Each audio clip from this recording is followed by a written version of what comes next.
Assalamualaikum, halo Sobat Hijau. Perkenalkan, aku Alidia Karisma Fitri Hartanti, jurusan Biologi Angkatan 2024. Di video ini, kita akan mengenal lebih dekat dengan ketiga jenis tanaman di pekarangan rumahku.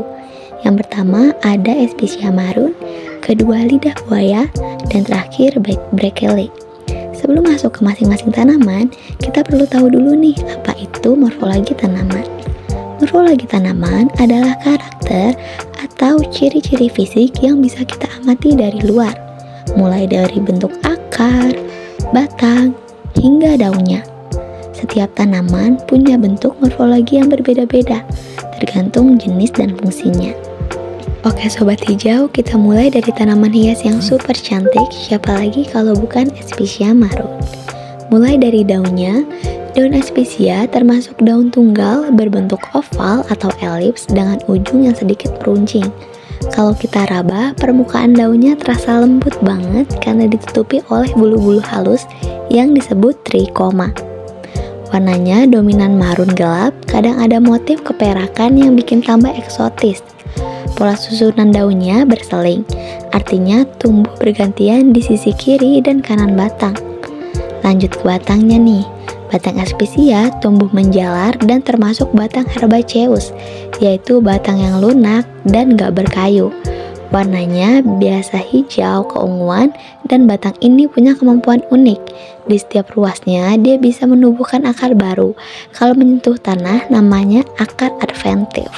Karena itu tanaman ini cocok banget nih dijadikan tanaman gantung atau penutup tanah. Terakhir kita lihat akarnya. Akar Especia termasuk akar serabut halus, menyebar, dan efisien banget dalam menyerap air. Struktur akarnya mendukung banget pertumbuhan batangnya yang menjalar ke segala arah. Sekarang kita kenalan sama tanaman lokal yang gak kalah menarik nih, yaitu Brackele. Kita mulai dari daunnya dulu. Daun Brackele adalah daun majemuk mirip. Jadi satu tangkai daunnya terdiri dari beberapa anak daun yang tersusun sejajar. Bentuk anak daunnya memanjang atau bisa dibilang lancet dengan ujung runcing dan tepian yang bergerigi halus. Permukaannya halus, mengkilap, dan warnanya hijau terang. Cocok banget buat membantu fotosintesis maksimal. Lanjut ke batang. Batang Brackele tumbuh tegak dan berbentuk segi empat kalau kita lihat dari potongan melintangnya. Termasuk batang herbaceus juga karena teksturnya lunak dan warnanya hijau cerah. Menariknya, batang ini juga ikut berperan dalam fotosintesis karena mengandung klorofil di permukaannya. Terakhir, akarnya.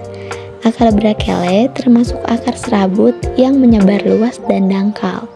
Jenis akar ini memungkinkan tanaman menyerap air dengan cepat. Pas banget nih untuk daerah yang lembab atau beriklim tropis. Nah, terakhir kita bahas yang paling populer nih. Siapa sih yang gak tahu tanaman satu ini? Yaps, lidah buaya. Kita mulai dari bagian yang paling khas, yaitu daunnya. Daun lidah buaya termasuk daun tunggal dengan bentuk lancet, panjang, dan meruncing. Daunnya tumbuh melingkar seperti roset dan memiliki tekstur tebal, berdaging karena mengandung banyak air di bagian dalamnya. Bagian tengahnya penuh dengan gel bening yang sering digunakan untuk kesehatan dan kecantikan. Di bagian tepinya ada duri-duri kecil yang berfungsi sebagai perlindungan alami. Sekarang kita lihat batangnya.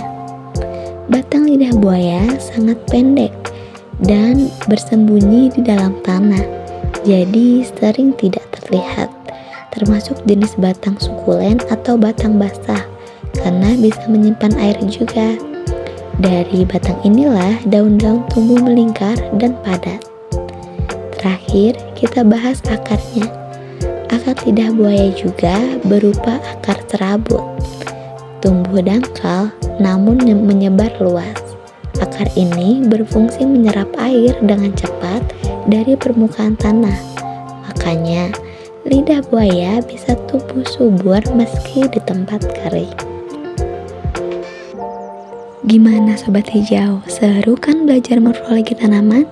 Ternyata setiap tanaman punya bentuk dan keunikan sendiri, mulai dari akar yang tersembunyi sampai daun yang jadi ciri khas. Jangan ragu buat eksplor tanaman-tanaman di sekitar kalian ya. Siapa tahu bisa jadi inspirasi berkebun atau belajar biologi lebih dalam. Sampai ketemu di video selanjutnya ya. Wassalamualaikum.